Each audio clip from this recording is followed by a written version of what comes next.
विद्यमानम् अचला प्रतिष्ठम् समुद्रमापा प्रविशन्ति यद्वा तद्वत् कामाय प्रविशन्ति सर्वे स शान्तिमाप्नोति न कामकामी।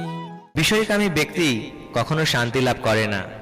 জলরাশি যেমন সদা পরিপূর্ণ এবং স্থির সমুদ্রে প্রবেশ করেও তাকে ক্ষোভিত করতে পারে না, কামসমূহ তেমন স্থিতপ্রজ্ঞ ব্যক্তিত্বে প্রবিষ্ট হয়েও তাকে বিক্ষুব্ধ করতে পারে না।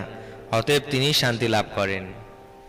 তাৎপর্য: যদিও মহাসমুদ্র সবসময় জলে পূর্ণ থাকে এবং বর্ষার সময় নদীবাহিত হয়ে আরও জল সমুদ্রে প্রবেশ করে, কিন্তু সমুদ্রের কোনো পরিবর্তন হয় না, স্থির থাকে।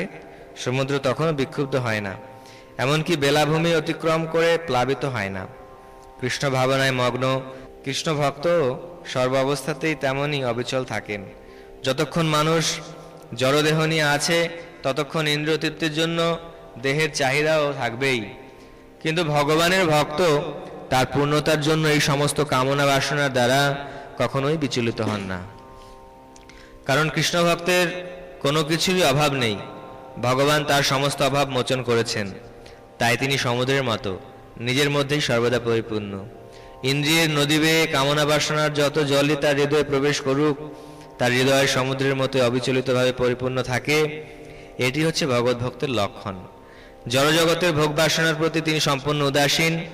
যদিও বাসনাগুলি তার মধ্যে রয়েছে, ভগবানের সেবায় গভীরভাবে মগ্ন থাকার ফলে তিনি যে শান্তি লাভ করেছেন তা সমুদ্রের মতোই অতল স্পর্শী।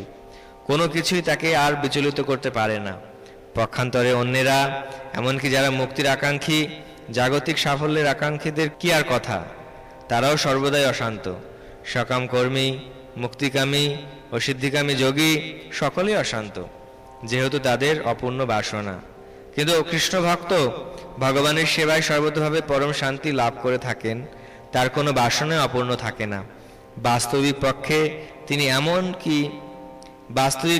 তিনি এমনকি জড়জগতের তথাকথিত বন্ধন থেকে মুক্তির কামনাও করেন না। কৃষ্ণ ভক্তদের কোনো জড় কামনা থাকে না, তাই তারা সম্পূর্ণরূপে শান্ত।